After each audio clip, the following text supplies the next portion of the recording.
Hello and welcome to my video blog, and today I'm going to talk about throat problems in the perimenopause and menopause. One thing before I go into this topic, did you know that 89% of women who've tried a Vogel 7-day menopause support sample said they would use it again? Request your sample today to see how it can help you.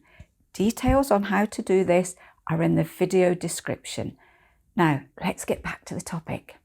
So this is one of those conditions, I've had a lot of questions on it, but it tends to be overlooked as a menopause and perimenopause symptom. So a lot of you are wondering what on earth is going on. So today I'm going to talk about why this can happen, the types of symptoms you're likely to get, and how you can help yourself. So we know that as falling estrogen occurs, it can dry out the mucous membranes of the body.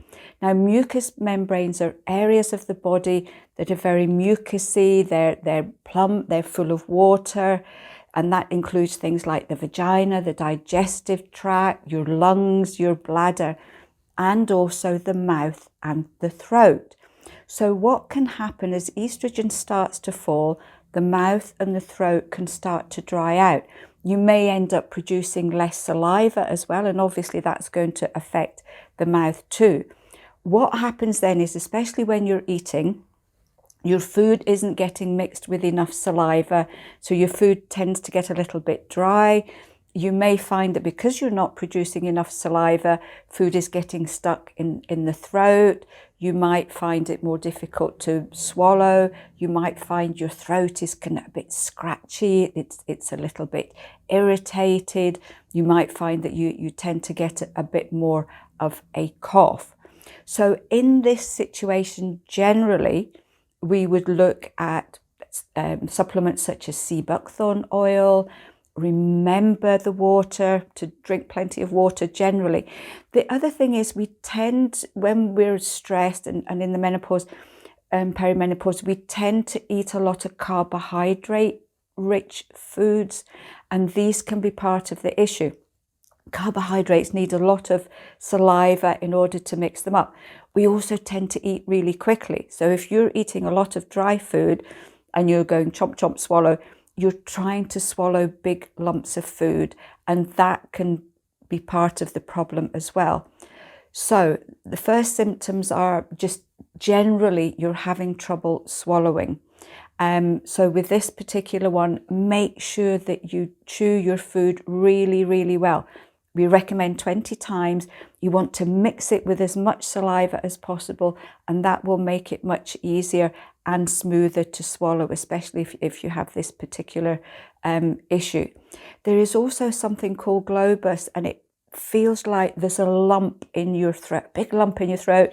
It's stopping you from swallowing. You might find it really, really uncomfortable. What happens here very often is that in the throat, because the tissue starts to dry, the throat can start to close up, and that can feel like that there's a lump there when there actually isn't anything. This particular one can often be caused by stress, and very often what happens is this situation happens once, you feel like there's a lump in your throat. The next time you go to eat, you're already anticipating that this is going to happen. It sets up a stress response, which closes the throat even further, making it more and more difficult to swallow. So again, in this particular situation, we're looking at sea buckthorn oil. Chew your food really well with this one too. A little bit of water. If your food is quite dry, just a little bit of water with food. Don't drink too much, because then you end up diluting your stomach juices, and that can end up causing indigestion. So just a small amount of plain water if you need it.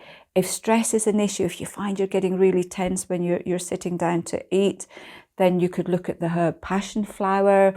Remember, we have that in a handy little spray, and just drink plenty of water at other times of the day to help with the general dehydration. One of the other symptoms is voice changes. So what can happen here is that falling estrogen can affect the vocal cords. So especially for those of you that are singers, the vocal cords can get less flexible and stiffer. So you may find that you're not able to hit notes at either end of your range. You may find your voice is wobbling. You may find that you can't hold a note for as long as you used to be able to. In normal circumstances, you may find that the pitch and tone and clarity of your voice can change as well. So this particular one, sea buckthorn, can be really helpful.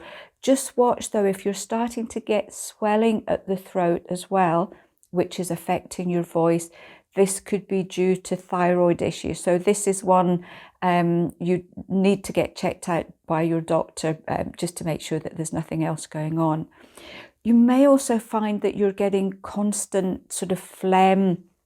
You're having to clear your throat a lot. You may find there's that post-nasal drip. There's something constantly going down the back of your throat.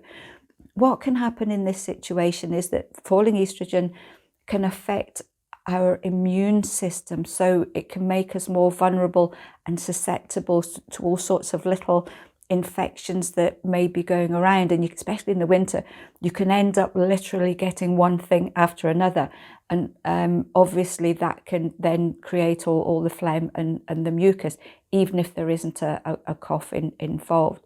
So this one, the herb Echinacea, is known to support immune function. You could try that maybe for a month just to help your immune system generally. Check your diet with this one, because believe it or not, a lot of sort of phlegm and mucus can be caused by high carbohydrate foods and also constipation. So if you're getting constipation and a phlegmy throat, you need to address the constipation as well. Water, again, that's going to help with the constipation generally.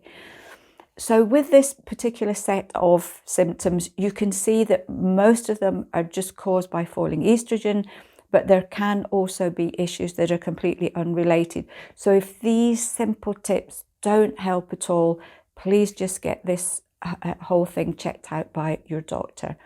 Hope you found it helpful. It's one of these ones that, you know, a lot of you seem to have problems with it. You're contacting me about it, but it tends not to be picked up on a sort of day-to-day basis. If you've had this issue and you found something that's really helped, what did you do? Please share your stories. You know that I love reading all about them. One extra thing before you go.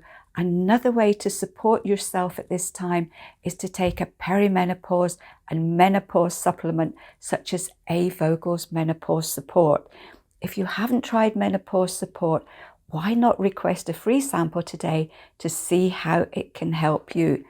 It contains soya isoflavones, which are a source of phytoestrogens, as well as the essential mineral magnesium, which can help to support you in a number of ways, including helping to reduce fatigue, the most common symptom of perimenopause and menopause, according to Vogel's online checker.